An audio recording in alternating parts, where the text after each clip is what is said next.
Mindy Kaling knew that I had just done Les Mis at the Hollywood Bowl and was playing Fantine. And she was like, we've got to get you singing on the show.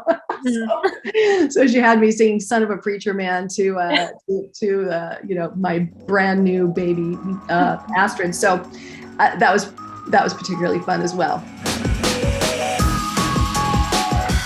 What's up, everyone? Tania here with PopCulture.com, and I'm so excited to welcome actress, singer, and the star of Hallmark's upcoming rom-com, Love Classified. Melora Hardin is here. Melora, thank you so much for joining us today. Thank you for having me. Of course, I'm so excited to talk to you. But before we get to the Hallmark new rom-com, Love Classified, I want to talk to you about Dancing with the Stars, because I have to say our whole newsroom was cheering for you and voting for you week after week.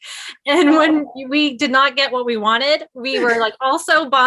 So I'm wondering, what was that whole experience like? Because I do know there were some comments you said where like the judges were making random choices near the end, but I couldn't agree more. I really do think that too.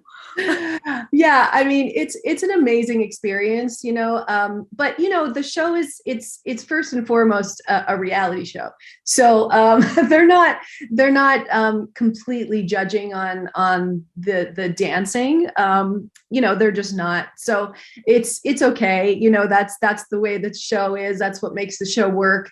I think they're kind of crafting and shaping the narrative in real time, and that's part of what makes it fun. And we're kind of always a little bit on the edge, and you don't really have the kind of time that you would like to have, in terms of rehearsal time or time with your costume or time on the stage, or you just don't really have that as a performer. And so being a type A person that likes to do the best I can at any time, at every time that I'm on camera or whatever, is hard to kind of be working on that tightrope all the time. Yeah. But it's an interesting challenge. I definitely am so thrilled I did it. And it was so much fun to learn all of that amazing ballroom dancing that I'd never done. And just to be dancing that much every week for 3 months was just joyful for me. So joyful. And everybody is lovely there. So I had a great experience. Yeah.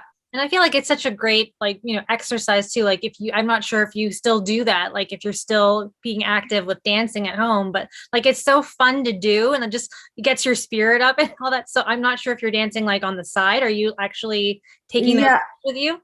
Well, I do take classes and stuff, but you can't do the ballroom dancing without a partner. So yeah, it's a little hard. Yeah. you can't really do that stuff without a partner. So yeah, but I really do love dancing. It does make me very happy. So I'll always have dancing in my life for sure. And taking jazz classes with a mask on isn't very much fun. So I'm kind of waiting until, we're kind of there. We're almost there. I think we're there now where we can dance without a mask on now. So that's gonna change everything. And I think it'll get me back into class. Yeah. Would you like to do another reality show in that same vein, like maybe like Big Brother or something with like a lot of people talking? And No. Yeah, I feel like there's a lot of drama in some of those shows too, so you probably want to steer clear of that. That's not fun. Yeah, no, I think that was a great reality show for me to do with Dancing with the Stars, and I think I'm done with that now. Okay, so good. So now we're going into movies. So let's talk about Love Classified, because it's going to be another Hallmark favorite for a lot of us. What can you tease us about the movie premiering this spring?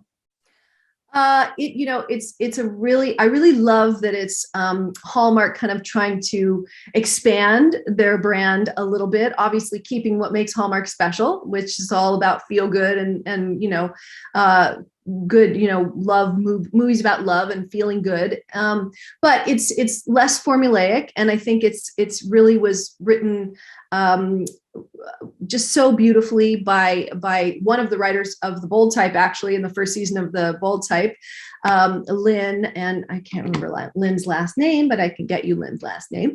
But she is so talented. And I think when I read the script, I just thought, this is just a really fun character. My character, Amelia Bloom, she's a romance novelist, and she's kind of comes in like just a whirlwind, and she has this intention to kind of heal her relationship with her older children, her grown children, and it's very good.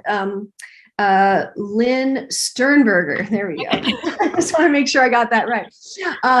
But yeah, so she comes into town, and as she's working to heal this relationship with her grown children, she kind of spins love wherever she goes, and everybody kind of finds some closure and some peace and some love. So it's really sweet. It is really sweet. It sounds adorable. And, that's the thing, your character, she's a romance novelist. So I'm wondering, what do you think makes the perfect romantic comedy?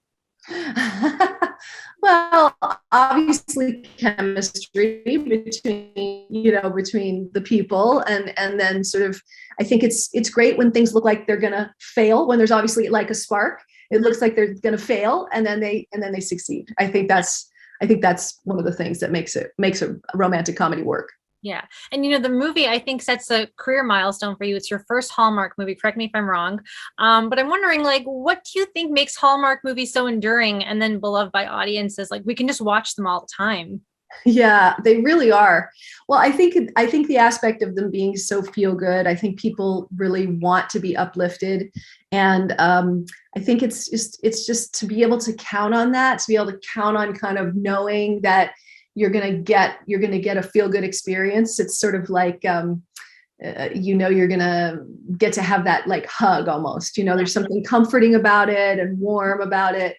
And Hallmark is an extraordinary brand. I think in 2018, they made more movies at Hallmark than all the studios combined. Yeah, that's incredible. So they really are just a machine. They know how to kind of churn these movies out. And I also really like that they're trying to challenge the brand a bit without losing what makes them Hallmark, obviously. Yeah. Has this made you want to do more Hallmark movies and get into the Christmas ones and the festive themed ones? Those are always so great. Yeah, you never know. I'm directing a lot now. So I've been talking to them about potentially directing something for them. And they have a streaming network. So, who knows what we're going to come up with together. They were lovely to work with. I enjoyed every minute of it. I think they enjoyed me. So we mutually admiration club there. So you never know how that's going to, how that's going to expand or transform or continue, And I know that Love Classified is out April 16th on the Hallmark Channel. And you guys just wrapped up, I think, filming in February, was it? Yeah. Yeah, well, we just finished like a few weeks ago. They're just like, woo, turn it around. Yeah, that's great. So you're speaking about, your directing. I know you're set to release your directorial documentary that you've been working on for 4 years. What can you tell us about? Because I know the subject matter is quite heavy and it's very different from some of your other projects.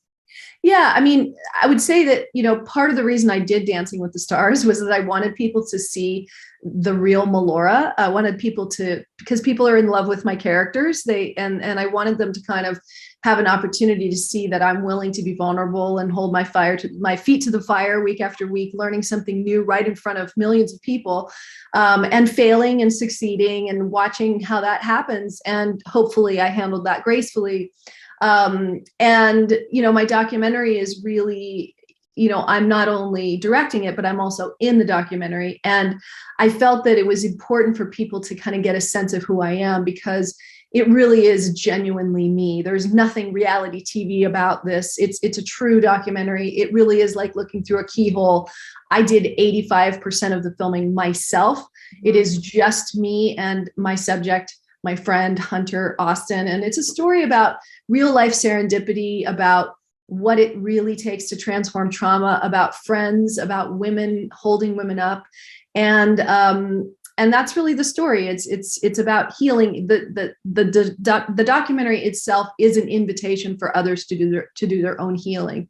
And so that's really what I hope for it. I hope that it will go out in the world and help inspire others to do the healing that they might need to do.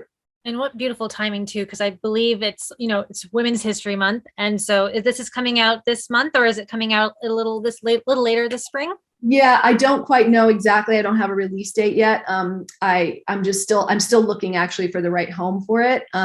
We're currently out there in the world trying to find the right place for it to land. So it would be great if it was this month, but I don't think it's going to be this month.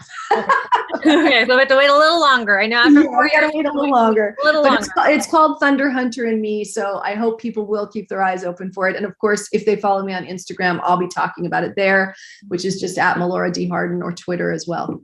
Yeah. Before I let you go, I'm loving our chat so much. I have to talk to you about The Office because everyone loves you as Jan. And, Greg Daniels did say a reunion was more than likely to occur now, though there aren't any plans at the moment. So I'm wondering, where would you like to see Jan today with her daughter, Astrid? Oh my gosh. I'll leave that up to Greg. I'll leave that up to the genius of Greg and the writers, because they're just amazing. Whatever he does, I'm usually very entertained with what he gives me to play with. So I know there are a lot of people. A lot of people love the episode. The party. The party episode was so funny. The dinner party, Yes. So the dinner party. So I'm wondering, was there an episode aside from that one that you just loved so much that you were in and that you got to interact a lot with the cast? Of course, the dinner party was a highlight for Jan. I think that the cocktail party episode was also very, very funny. For Jan, I'm talking, all the episodes are amazing, but there was also the baby shower episode was quite funny. Mindy Kaling knew that I had just done Les Mis at the Hollywood Bowl and was playing Fantine. And she was like, we've got to get you singing on the show. So she had me singing Son of a Preacher Man to my brand new baby, Astrid. So that was particularly fun as well. Yeah. That was all. I love all the episodes. Yes, it was the dinner party. I was having like one of those brain farts, like a Michael Scott brain fart where I completely forgot. But yes, it's the dinner party. Classic episode. Melora, thank you so much for your time. I've had such a pleasure chatting with you. Guys, for more with Melora and her Hallmark movie, Love Classified, keep it locked to popculture.com for the latest.